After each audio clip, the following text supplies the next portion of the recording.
Hello, hello, hello, and you'll just have to bear with me a minute as I try to figure out how to share this live stream to a couple of other places.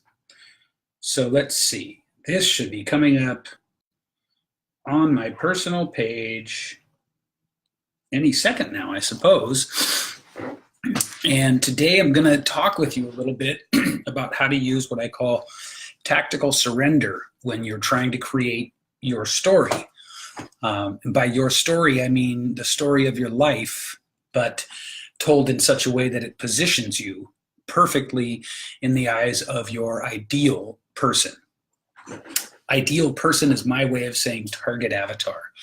I find the word target to be almost a little aggressive for transformational coaches and people who are wanting to help other people. So, yes, I like the word perfect instead. So here I am on my page and I don't see the live stream anywhere. Isn't that strange? Let's see here. Ah, there we go. Let me see if I can now share. There we go, share. Ah, there we go. Share. Share to a group. 1000 Speakers Academy. There we go. So anyway, how do we do this? What do I mean when I say tactical surrender? And why is it important to be able to utilize this concept when you're trying to write out your story?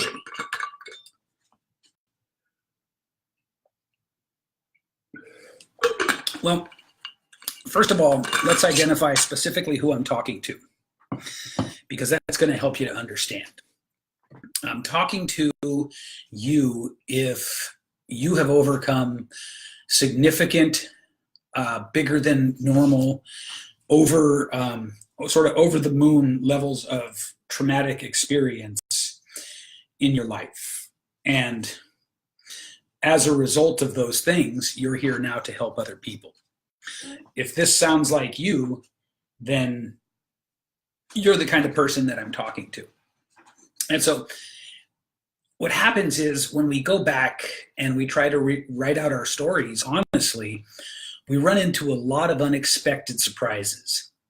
It becomes very difficult to choose our stories. It becomes very difficult to get the level of clarity in writing them that we need. And this is all trauma response stuff. It's stuff that happens physically in our bodies and our brains to keep us from reliving these things, keep us from going back into them. And we need to go back into them in order to tell the story. And more importantly, though, in order to get the story down on paper or digital, whatever. And something very powerful happens when we get the story down on paper. It's extremely liberating to us, but here's the catch-22. The parts of our psyche, the parts of our subconscious that are trying to protect us don't want those changes, right? They don't want us to look right at the wound, look right at the pain, look right at the trauma, because if we don't look right at it, we don't have to deal with it. And if we don't have to deal with it, we don't have to feel it. But at the same time, looking right at it, dealing with it, and feeling it is the way that you become a much more powerful coach. And so what I get a lot from people is, well, I want to do this work, but every time I try to do this work,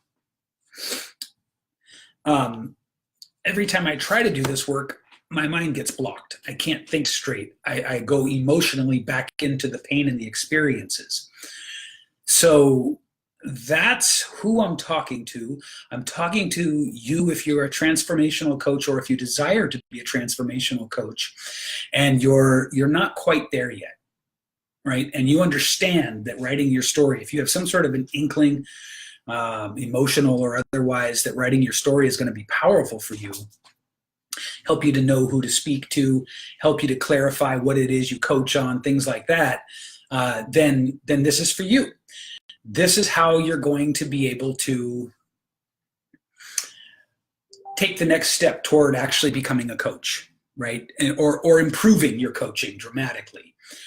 And so what happens is, again, as we sit and we try to write the story out, hey, Alan, we get all these blocks that come up. All of these blocks come up. It might be adrenaline. It might be brain fog. It might be, hey, Alan, please share this. Would you be so kind as to please share this to your profile? I'd super appreciate that. So in other words, we get emotionally triggered. That's really the best way to put it. We become emotionally triggered as we try to go back and write our stories. The way that people most often express it to me is they say, it's like I'm reliving it. How do I go back and write it without reliving it? So now that we've done a pretty good job of identifying exactly who this is for and who I'm talking to, let's talk a little bit about that experience. First, I have some bad news, and then I have some good news. The bad news is you're going to feel it. If you do this work, if you really roll your sleeves up and get honest about your story, you're going to feel some shit. The good news is you're going to feel it. The difference between just feeling it and feeling it in this process is this time, as you're writing it down, you're feeling it as it passes through you. You're feeling it as it passes through you and lands on the page. If the wound inside of you, if the trauma response inside of you, if the pain inside of you was a demon, you'd be exercising it. You'd be trapping it in those words. And when you trap it in those words that you write down, you take the teeth out of its power. So it's bad news because it's uncomfortable, and it's good news because it is a deeply therapeutic process. Now, most of us feel that we know our stories, right? Until we have to tell them. Most of us feel that we know them, and there's a difference between knowing them here and being able to put them out verbally to the world in a clear, simple way.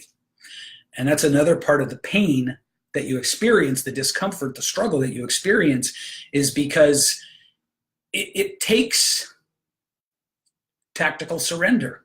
It takes some surrendering to the process to be able to get it out of you and onto those pages where it belongs. So the purpose of this live stream is how to use tactical surrender when writing the most vulnerable parts of your story. And what I mean by tactical surrender is this. If it is good news and bad news that you're going to feel the pain, bad news because it's uncomfortable, and good news because when you do this, it's because the pain is passing through you, then tactical surrender means you have to expect that going in and surrender to it, right? You could think of it as getting a tattoo, or the opposite perhaps of getting a tattoo, depending. Don't get too hung up on the tattoo, but the analogy that you go through the pain and then this transformation happens, right? That's what it has in common with a tattoo. And so when I talk about tactical surrender, what I mean is it's much easier if going into the process, you understand that the process will be painful. And if you understand that in this case, that is a healing pain and not a damaging pain. Tactical. Surrender, accepting it. You following so far? Does that make sense? You want to prepare yourself for what you're going to do. Tactical. Surrender is do the work. Know that discomfort is coming, but know that on the other side of this discomfort is a level of freedom that most likely you have never experienced before. Now, why do I say that? That's a bold statement. And frankly, I say that because every time I take somebody through this writing process, even before they get all the way through it, they start having all of these breakthroughs, all of this like clarity that they never before believed possible. So actually right here, I think I'd like to stop a second and expand on the idea of clarity. Clarity gets thrown around a lot. It's a very popular, common word. But let's talk about what it really provides us. So let's imagine that your life or just your coaching business is going through a big corn maze or something, right? You're going through a big labyrinth and you're doing okay. Maybe you know the trick about keeping your hand on the right side wall. Maybe you don't, but you're doing okay. You're getting through it, but there's a lot of stops and starts. Only these stops and starts each are like gut punches of emotional response, right? So it's not just, oh, dead end, okay, I'll turn around. It's like dead end, boom, poof, oh God, now I got to recover, get back on the horse, and then turn around. That would be a good analogy for what it's like to just keep pushing forward. Clarity is having one of those maps from Harry Potter where you can see the footprints of where you are and the whole grounds on which you're walking. Clarity is simultaneously being in the maze and seeing the maze from above. Does that make sense? Are you tracking that? Clarity cannot be overstated in its ability to put you at ease, to give you peace, to move you forward more quickly in whatever it is that you're doing. In this case, we're talking about your coaching and your business and your mission to help people. Clarity is taking the blindfold off. Oh, I've got a funny one. Would you rather walk through a field of rakes in a blindfold or with really good glasses so you could see 20/20? Now, if you're really a nerd like me, you'll know about the Monty Python Upper Class Twit of the Year Award skit, where one of the things they had to do, the upper class twits, to win was run blindfolded through a field of rakes. And I got to tell you, it's one thing to say it, but to actually see somebody do it is hilarious. But I don't want that to be you. I don't want you to have to run blindfolded through a field of rakes. And so we seek clarity.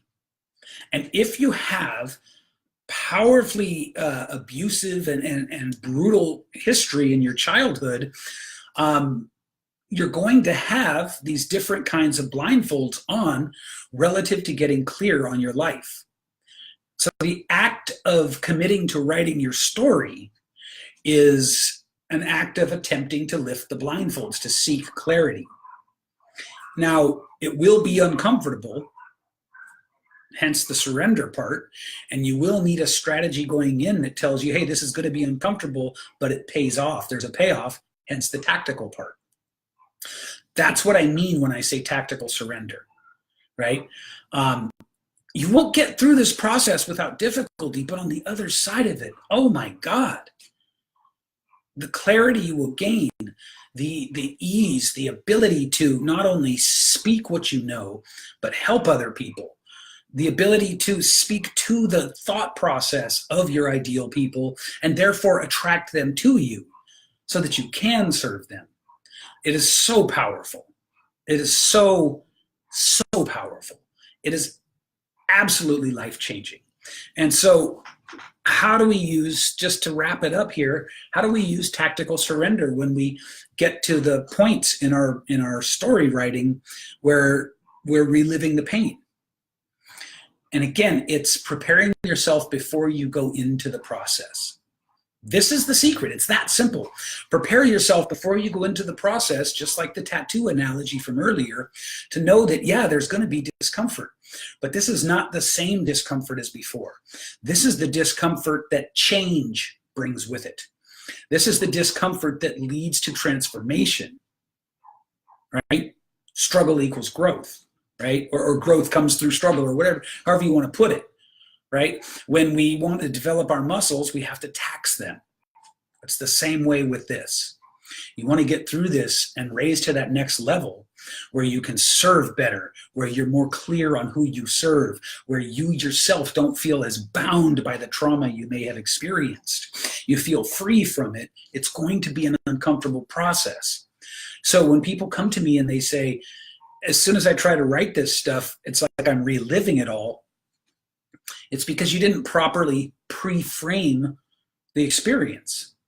If you had gone into that same experience knowing that this discomfort was different than other discomfort, because at the other side of this discomfort comes transformation. At the other side of other discomfort about thinking about your life and trying to relive the past, it just seems like you're spinning your wheels. This is traction.